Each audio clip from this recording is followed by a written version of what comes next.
C. Stevens, Lieutenant Colonel, Army of the United States, hereby certify that from 1 March 1945 to 8 May 1945, I was on active duty with the United States Army Signal Corps, attached to Supreme Headquarters Allied Expeditionary Forces, and among my official duties was the direction of the photographing of Nazi concentration camps and prison camps as liberated by Allied forces. The motion pictures which will be shown following this affidavit were taken by official Allied photographic teams in the course of their military duties, each team being composed of military personnel under the direction of a commissioned officer. To the best of my knowledge and belief, these motion pictures constitute a true representation of the individuals and scenes photographed. They have not been altered in any respect since the exposures were made. The accompanying narration is a true statement of the facts and circumstances under which these pictures were made. George C. Stevens, Lieutenant Colonel, AUS, sworn to before me this 2nd day of October, 1945, James B. Donovan, Commander, United States Naval Reserve.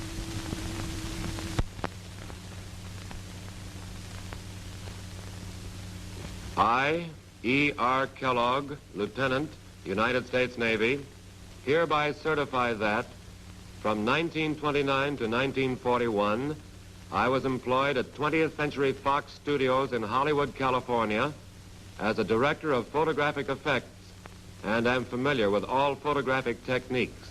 Since the 6th of September, 1941, to the present date of the 27th of August, 1945, I have been on active duty with the United States Navy.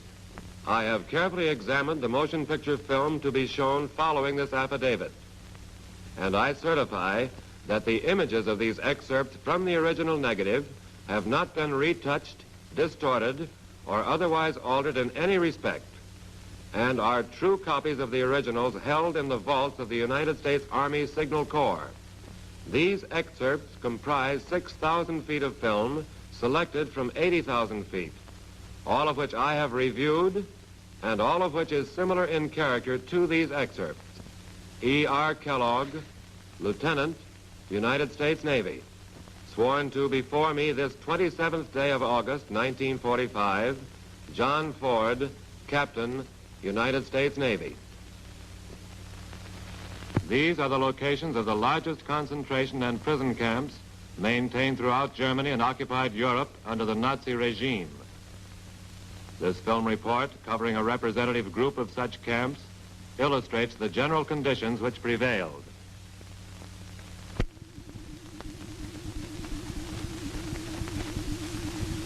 More than 200 political prisoners were burned to death at this concentration camp near Leipzig. Others, among the original total of 350 inmates, were shot down by German guards as they dashed from the prison huts to celebrate the arrival of American troops outside the city. The atrocity story is told by the few who managed to survive. They relate how 12 SS troopers and a Gestapo agent lured 220 starving prisoners into a big wooden building at this camp, sprayed the structure with an inflammable liquid, and then applied the torch. Machine guns set up at various vantage points mowed down many victims who ran from the burning building. Some miraculously escaped the hail of bullets, but were electrocuted by the live wires of a fence, which was the final hurdle for those fleeing the flames.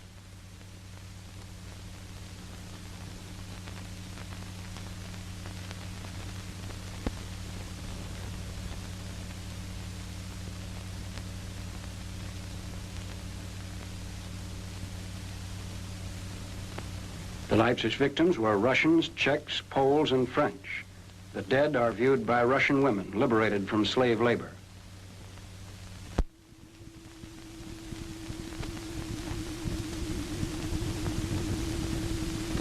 At Penig, Germany, a concentration camp was overrun by the 6th Armored Division, containing mainly Hungarians, who were people of wealth and esteem in their native country. Among them were young girls of only 16 years of age. The women show the scars of miserable existence under Nazi prison rule. American doctors examine the victims.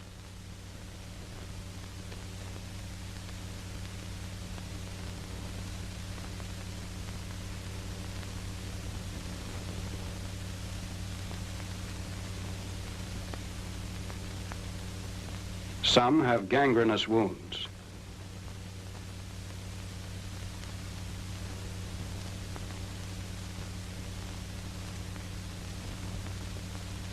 Others suffer from fever, tuberculosis, typhus, and additional communicable diseases. All existed under appalling conditions in vermin-infested quarters and with little or nothing to eat.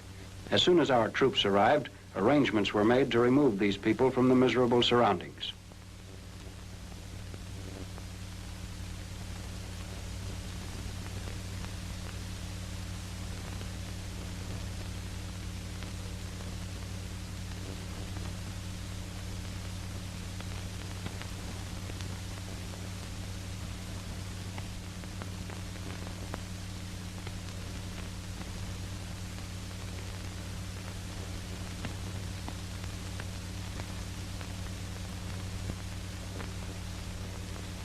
Under supervision of the American Red Cross, the stricken inmates are removed to a hospital which belonged to the German Air Force. Nazis who formerly maltreated them are forced to help look after the patients.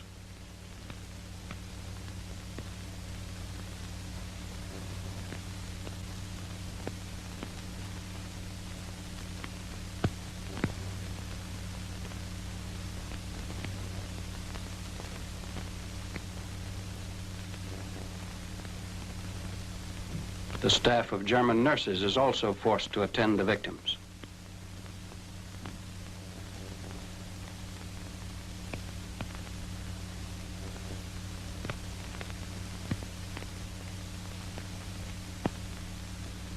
The women are able to smile for the first time in years.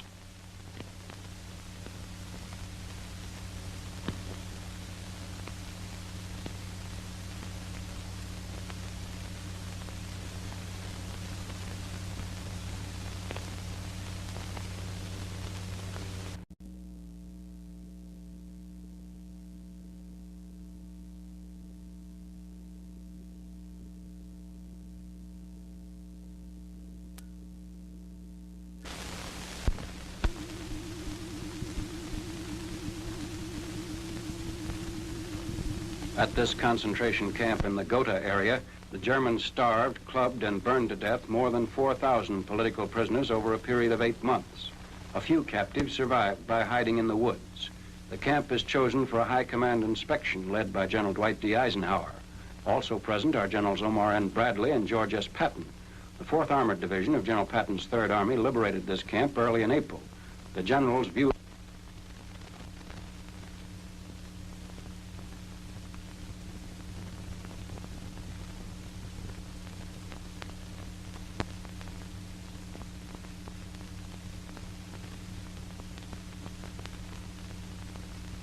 They see the woodshed where lime-covered bodies are stacked in layers and the stench is overpowering.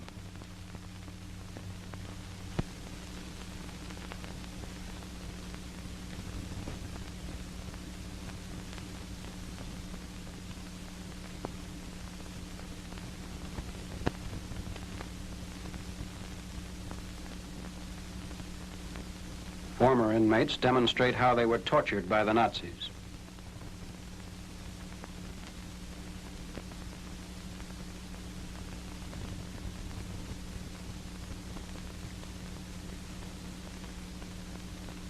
American congressmen invited to view the atrocities were told by General Eisenhower, "Nothing is covered up.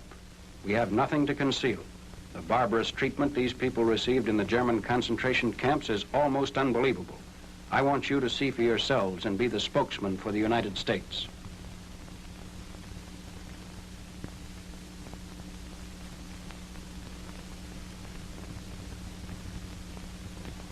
The general and his party next see the crude woodland crematory, actually a grill made of railway tracks.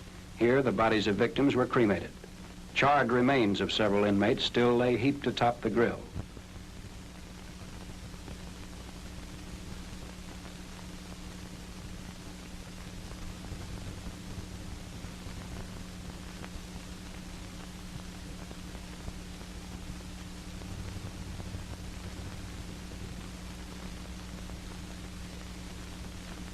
Another group to visit the Ohrdruf camp is composed of local townspeople, including prominent Nazi party members. They'll be taken on a forced tour of the campsite by Colonel Haydn Sears, commander of the 4th Armored Division's Combat Command A, which captured Ordruf.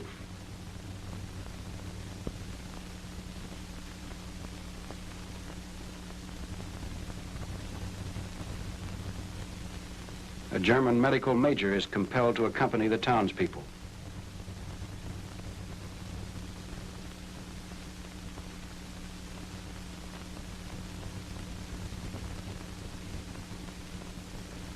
Colonel Sears stands by as the Nazis are informed that they must see all the horrors at the camp.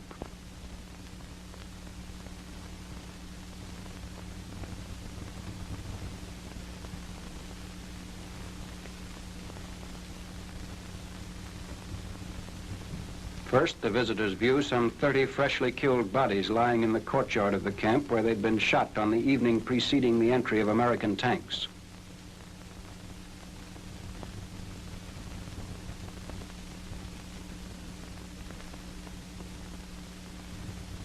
These two are identified as slave labor bosses who maltreated, tortured, and killed their workers.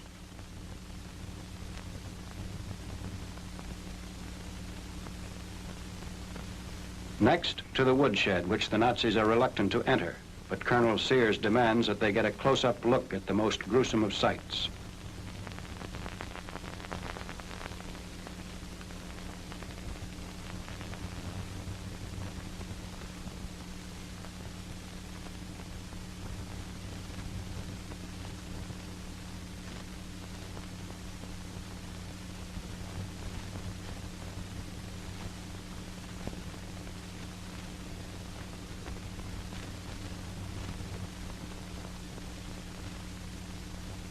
The labor bosses enter.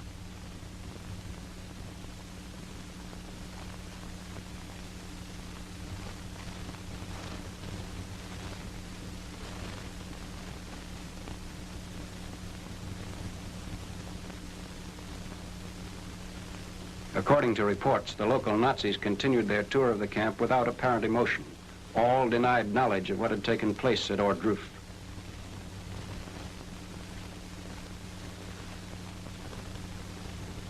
They are taken to the crematory 2 miles outside the camp, where the list of the atrocities is read for all to hear. The 4,000 Ordruf victims are said to include Poles, Czechs, Russians, Belgians, Frenchmen, German Jews, and German political prisoners.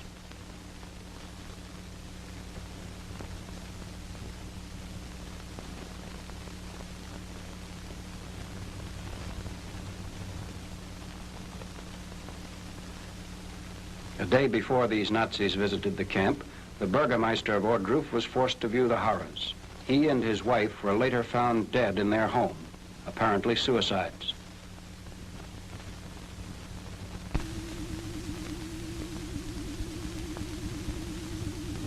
American officers arrive at a Nazi institution seized by First Army troops. Under the guise of an insane asylum, this has been the headquarters for the systematic murder of 35,000 Poles, Russians, and Germans sent here mainly for political and religious considerations. Those still alive are examined by Major Hermann Volker of the American War Crimes Investigation Team. The townspeople in Hadamar, Germany, called this place the House of Shudders.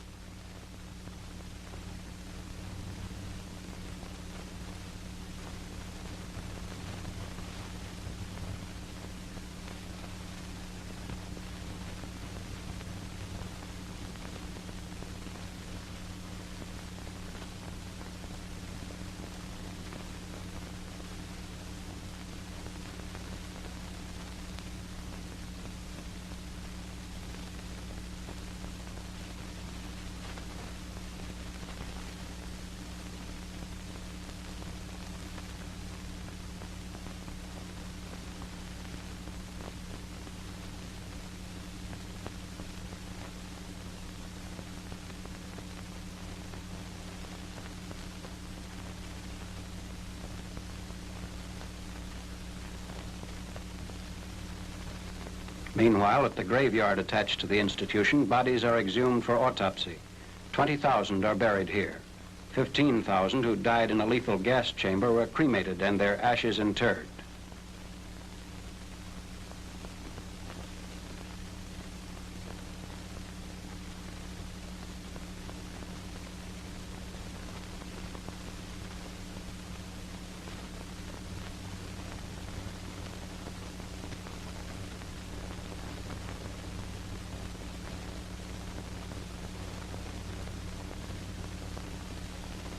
Death books found hidden in the wine cellar of the Hadamar institution revealed part of the story of the mass killings. The bulky volumes contained thousands of death certificates. Profession unknown, nationality unknown was written after each name.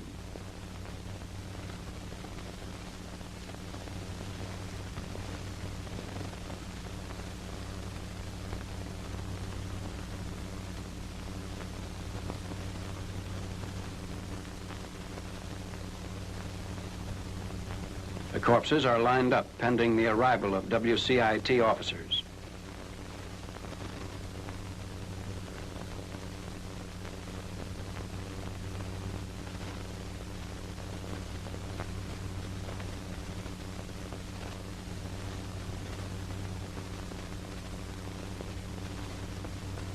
Major Bolker performs the autopsy.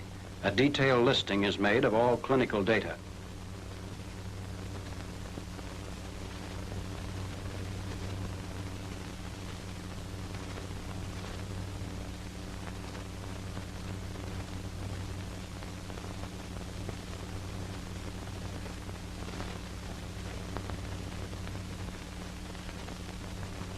Interrogating the institution heads, Dr. Wallmann, the taller man, was the top Nazi in charge of the place. The other man entering the room is Karl Willig, chief male nurse. He admits to killing inmates with overdoses of morphine. The testimony of other witnesses substantiated the fact that morphine was issued at the institution without attempt at making a record. As many as 17 at a time died from the morphine injections. The investigating officers were told that the Nazis never bothered to determine whether a victim may have survived the overdosage. Instead, all were hustled off to the graveyard and buried in piles of 20 to 24.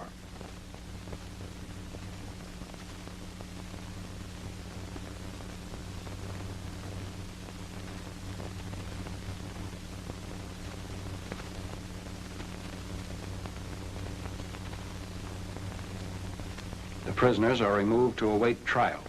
A Hadamar judge told the investigators that when the 10,000th victim died, the institution heads and Nazi officials staged a celebration.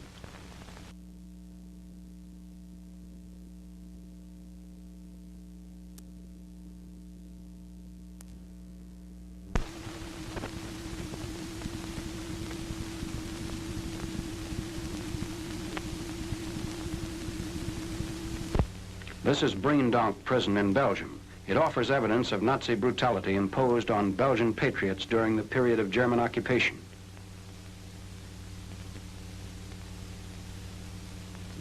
Many of the horror exhibits remain untouched, such as the blood-stained coffins,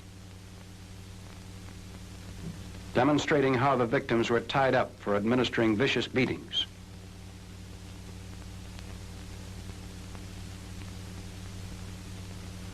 A barbed wire stick was used on the backs of the men.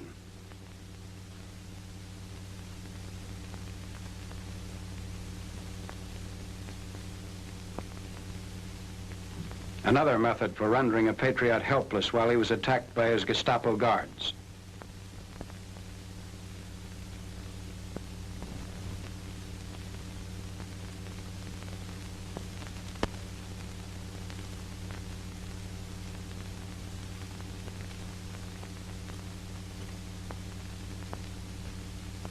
The Nazis also would tie a man in chains in this manner and then apply the tourniquet.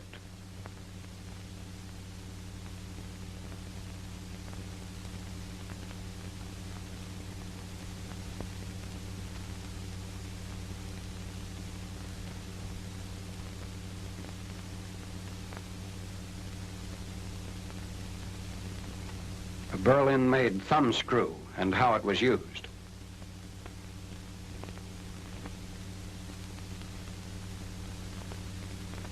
The victim shows scars caused by repeated beatings.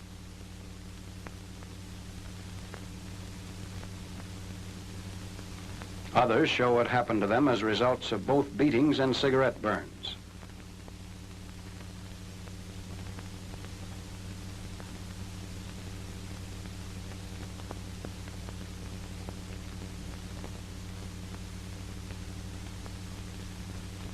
A Belgian demonstrates the manner in which his crotch was split by the Nazis.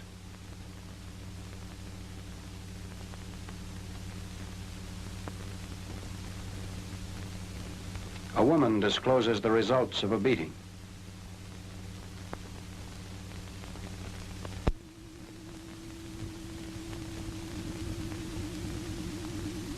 The Harlan concentration camp near Hanover.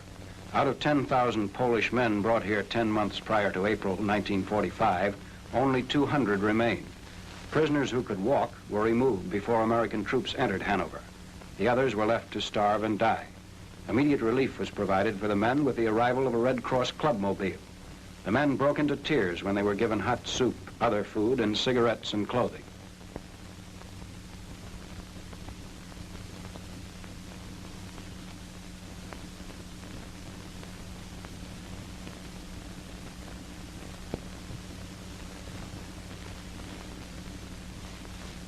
When questioned, most of these men could not remember when they'd last eaten a decent meal. Many had been beaten and tortured so long their minds had failed.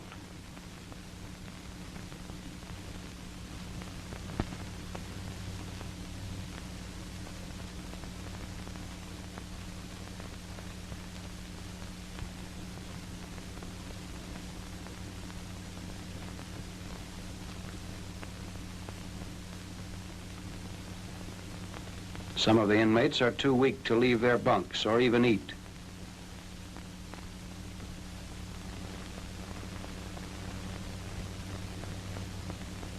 Others bunk together to keep their frail bodies warm. The deaths continue even after liberation of the camp. Some were too far gone when the Americans took over.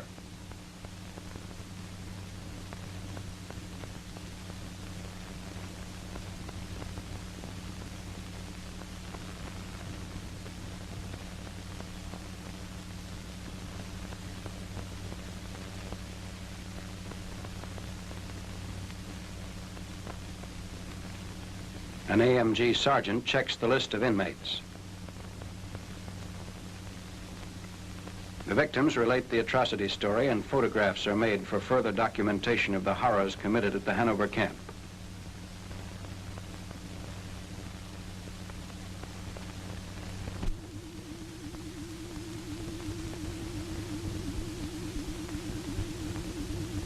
This concentration camp was overrun by American troops in April.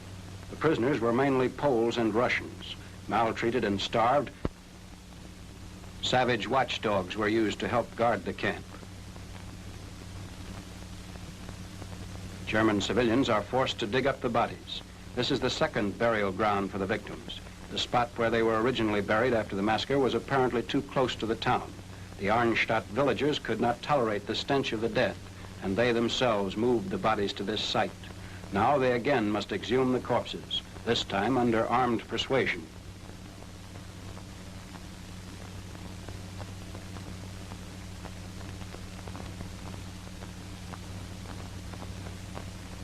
Victims bear the marks of violent deaths.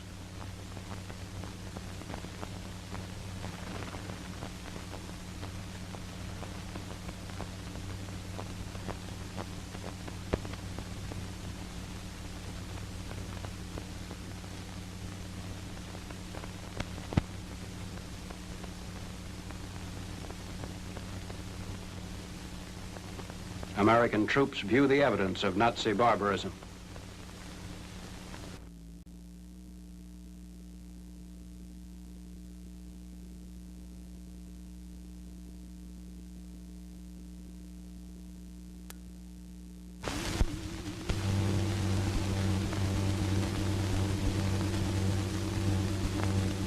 The slave labor camp at Nordhausen, liberated by the 3rd Armored Division, 1st Army. At least 3,000 political prisoners died here at the brutal hands of SS troops and pardoned German criminals who were the camp guards. Nordhausen had been a depository for slaves found unfit for work in the underground V-bomb plants and in other German camps and factories.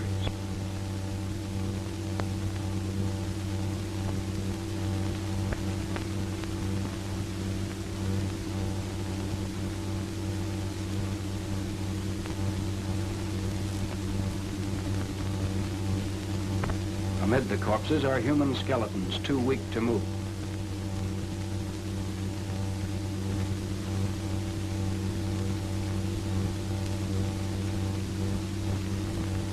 None of medical battalions worked 2 days and nights binding wounds and giving medications. But for advanced cases of starvation and tuberculosis, there were often no cures. The survivors are shown being evacuated for treatment in Allied hospitals.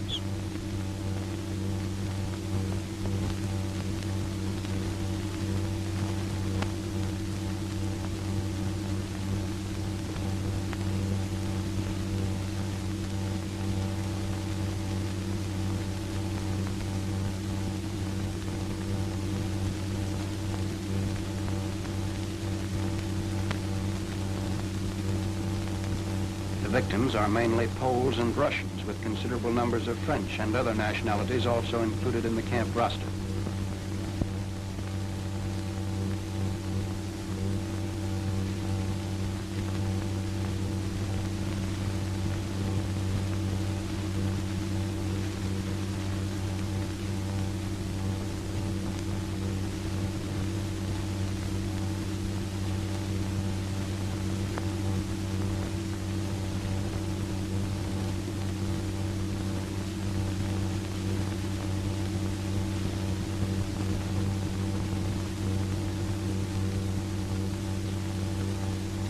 Burgomaster of Nordhausen is ordered to provide 600 German male civilians who will inter the 2,500 unburied bodies at the camp.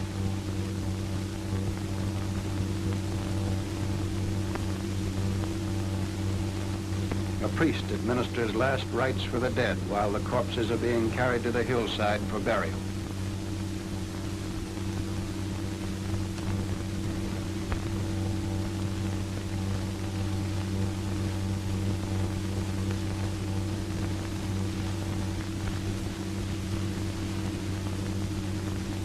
Then the actual burial in common graves of the 2,500 Nordhausen victims.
I'm Lieutenant Senior Grade Jack H. Taylor, U.S. Navy, from Hollywood, California. Believe it or not, this is the first time I've ever been in the movies.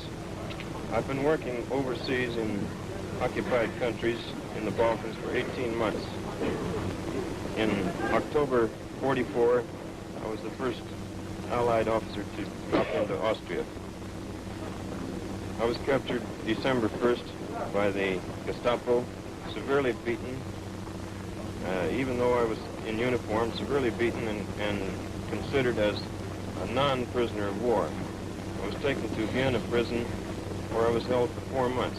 When the Russians neared Vienna, I was taken to this Mauthausen concentration lager, an extermination camp, the worst in Germany, where we have been starving and beaten and killed. Fortunately, my turn hadn't come. 2 American officers, at least, have been executed here. Here is the insignia of one, a U.S. naval officer, and here is his dog tag. Here is the Army officer, executed by gas in this locker. There were 5 or 6 ways: by gas, by shooting, by beating, that is, beating with clubs, by exposure, that is, standing out in the snow naked for 48 hours and having cold water thrown on them in the middle of winter, starvation, dogs, and pushing over a 100-foot cliff. This This is all true, has been seen, and is now being recorded. Look at that uniform you have on. This uniform, I came here in uniform, but it was taken away from me, and this was substituted with my number in USA. I have been condemned to death as another American also in this camp, but fortunately the 11th Armored Division has come through and saved us in time.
pictorial evidence of the almost unprecedented crimes perpetrated by the Nazis at the Buchenwald concentration camp. The story in written form is contained in the official report of the Prisoner of War and Displaced Persons Division of the United States Group Control Council, which has been forwarded from Supreme Allied Headquarters to the War Department in Washington. It states that 1,000 boys under 14 years of age are included among the 20,000 still alive at the camp, that the survivors are males only, and that the recent death rate was about 200 a day.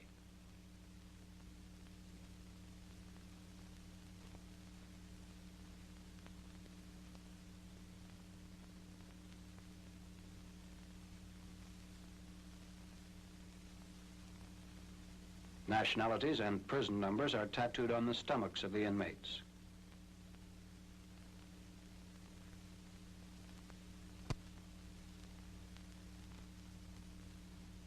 The report lists the surviving inmates as representing every European nationality.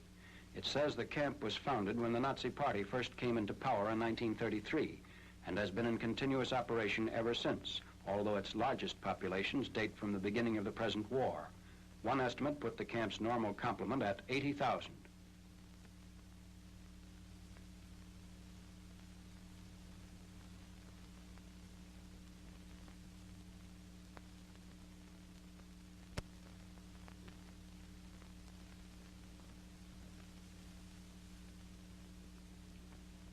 In the official report, the Buchenwald camp is termed an extermination factory.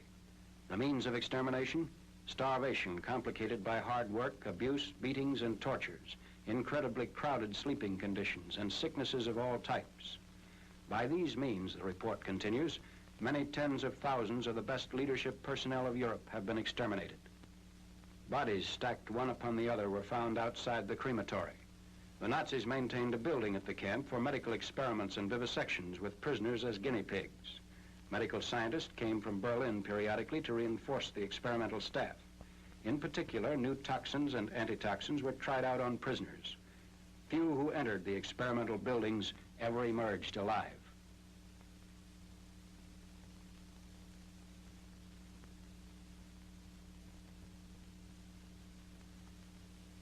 One of the weapons used by SS guards. The body disposal plant.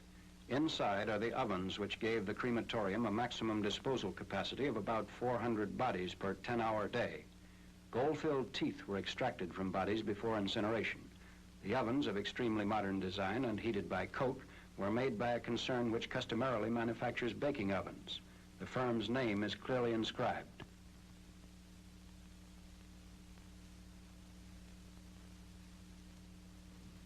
All bodies were finally reduced to bone ash.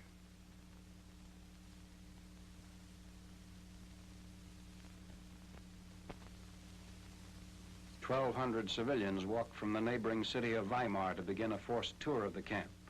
There are many smiling faces, and according to observers, at first the Germans act as though this were something being staged for their benefit.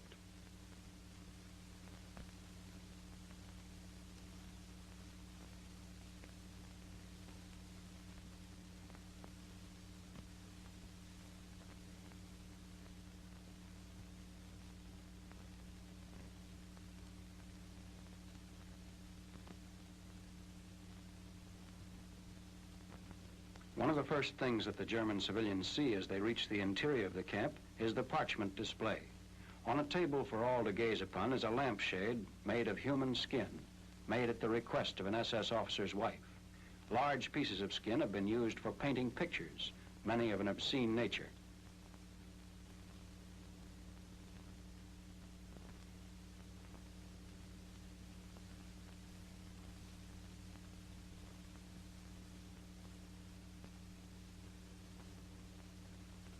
There are 2 heads which have been shrunk to 1/5 their normal size.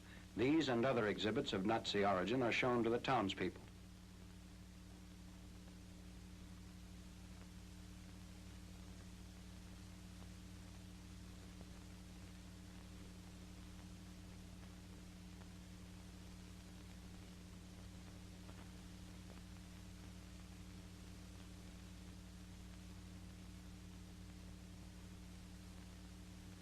The camera records the changes in facial expressions as the Weimar citizens leave the parchment display. The tour continues with a forced inspection of the camp's living quarters, where the stench, filth, and misery defied description.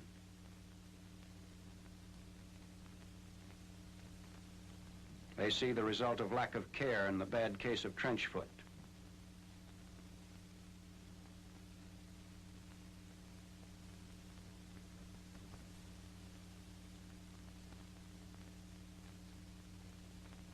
Other evidences of horror, brutality, and human indecency are shown, and these people are compelled to see what their own government had perpetrated.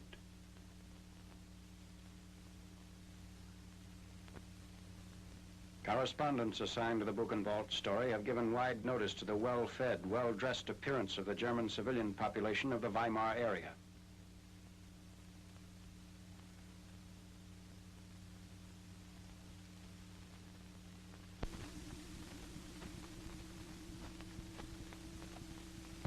Dachau, factory of horrors.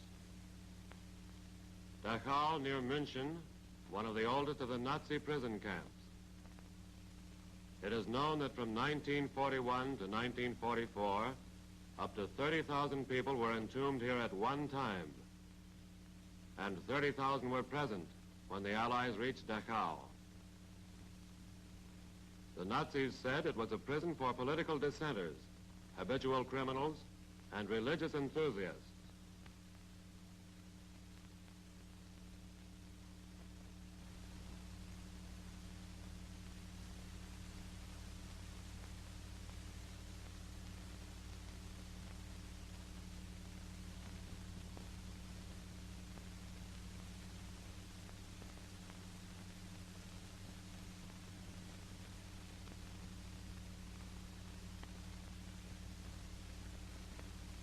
When these scenes were filmed, over 1,600 priests, representing many denominations, still remained alive. They came from Germany, Poland, Czechoslovakia, France, and Holland.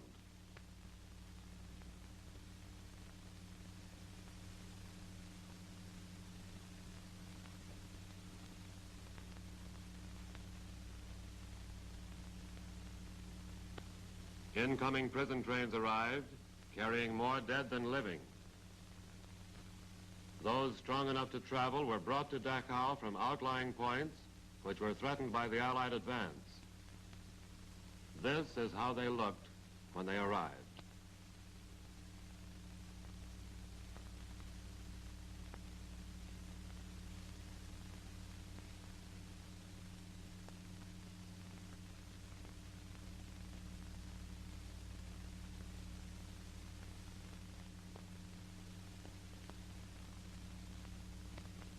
Some survived, and when the rescuers arrived, they administered what aid they could.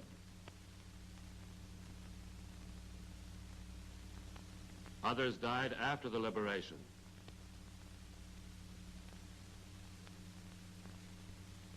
They were buried by their fellow prisoners.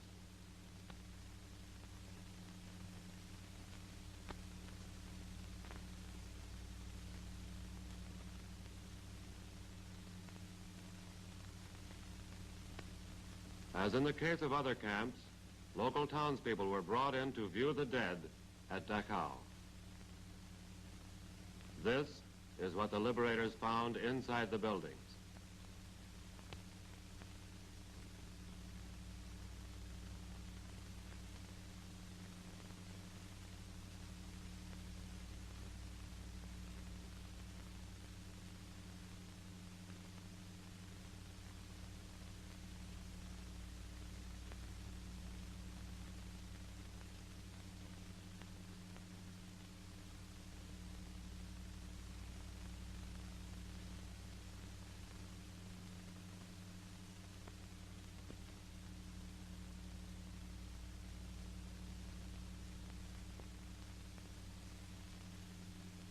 Hanging in orderly rows were the clothes of prisoners who had been suffocated in a lethal gas chamber. They had been persuaded to remove their clothing under the pretext of taking a shower, for which towels and soap were provided.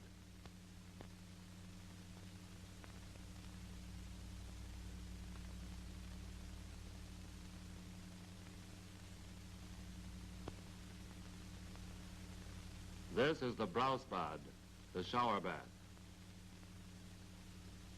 Inside the shower bath, the gas vents.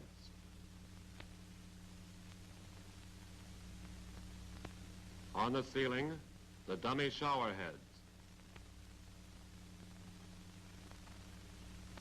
In the engineer's room, the intake and outlet pipes. Push buttons to control inflow and outtake of gas. A hand valve to regulate pressure.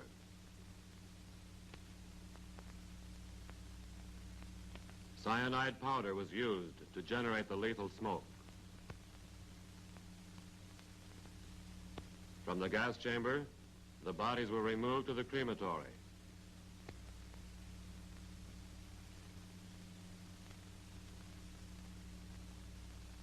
Here is what the camera crew found inside.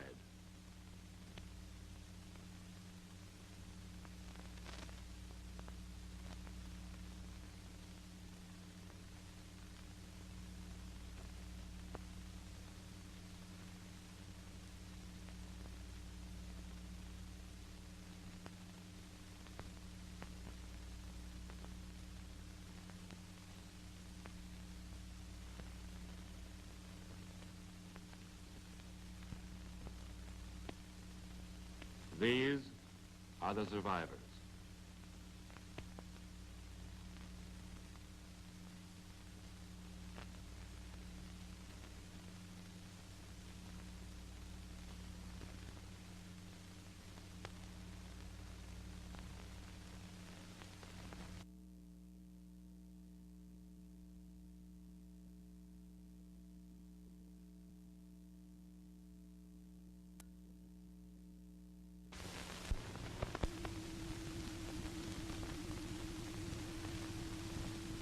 I am the officer commanding the Regiment of Royal Artillery guarding this camp.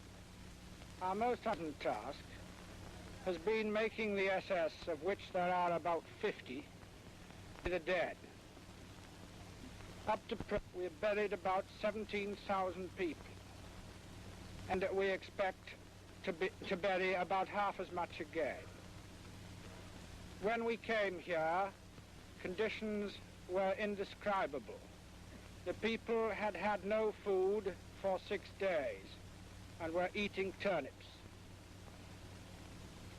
The cookhouses have now been organized, and although they have to be guarded so that everybody gets a fair share of the food, things are now going fairly well.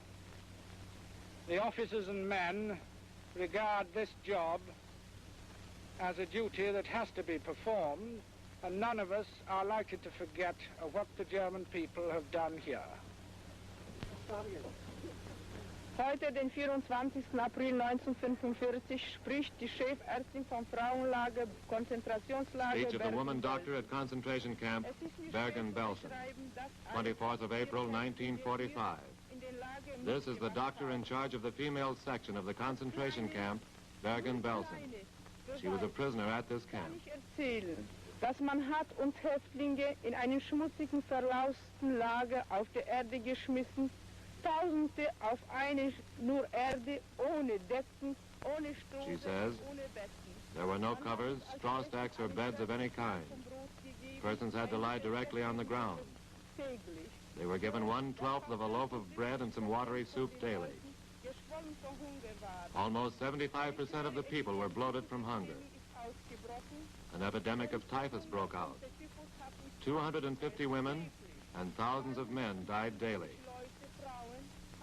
In the men's camp, they cut out liver, heart, and other parts of the dead and ate them.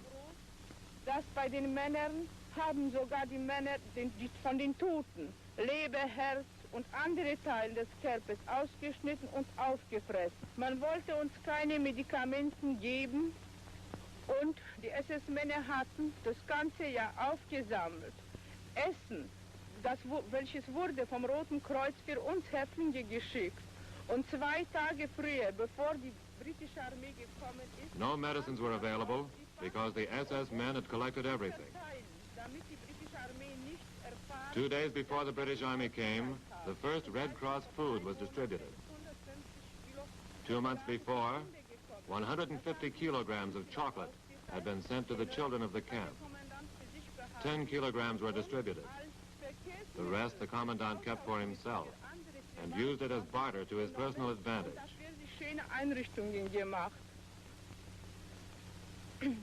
Wir können nur eins sagen, mit uns hat man verschiedene Experimente gemacht. Die Sanitäter und Ärzte haben auf Häftlinge Spritzen gemacht, zum Beispiel 20 Kubikzentimeter Benzin intravenös gespritzt, so dass nach ein paar Minuten ist der Mensch gestorben. Auf solche Weise hat man auf uns experimentiert. Man hat Frauen genommen, junge, 19-jährige, schöne Frauen, und war denen verschiedene gynäkologische Operationen. She adds that various medical experiments were made on the prisoners. Doctors gave some of them intravenous injections of 20 cubic centimeters of benzene, which caused the victims to die. She concludes by saying that sterilizations and other gynecological experiments were performed on 19-year-old girls. Dass endlich der Tag gekommen ist und uns frei gemacht.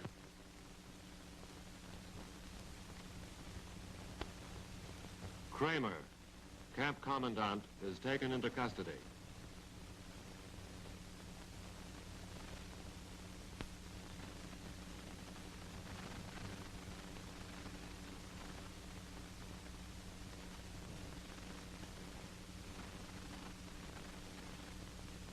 Such was the speed of the Allied advance that the guards were taken before they had time to flee.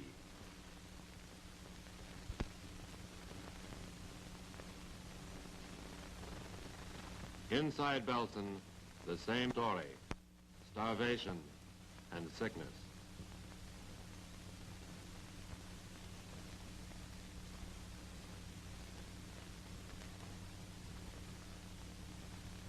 Liberated prisoners could not control their emotions.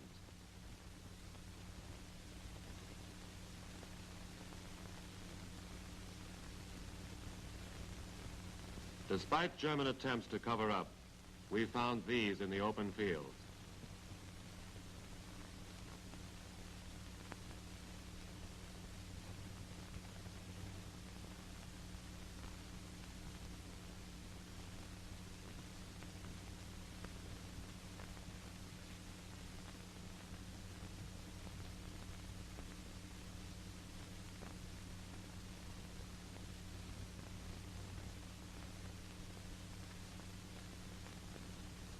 Clear-cut evidence of beatings and outright murder was on every hand.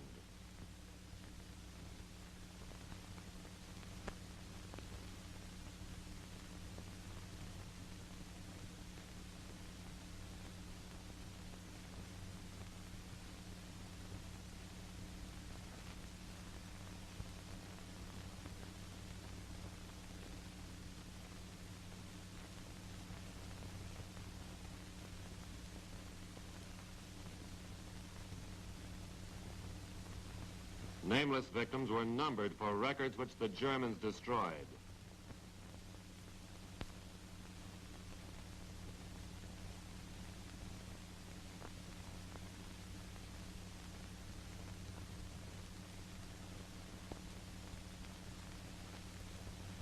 SS guards were impressed to clean up the camp area.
German woman guards were ordered to bury the dead.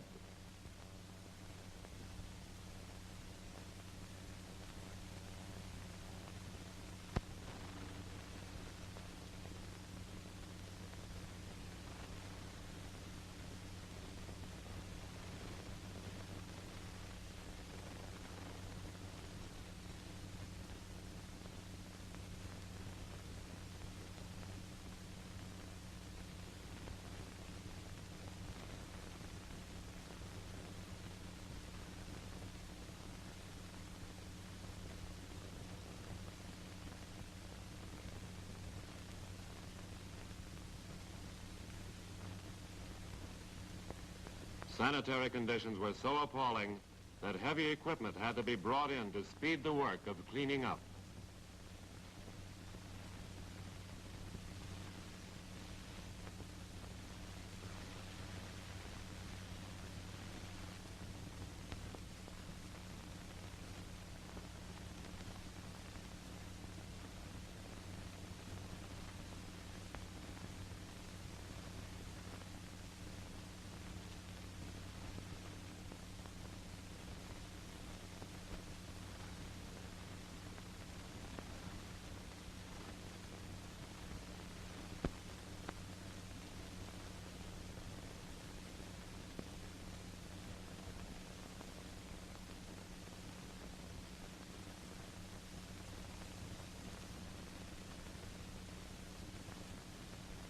This was Bergen-Belsen.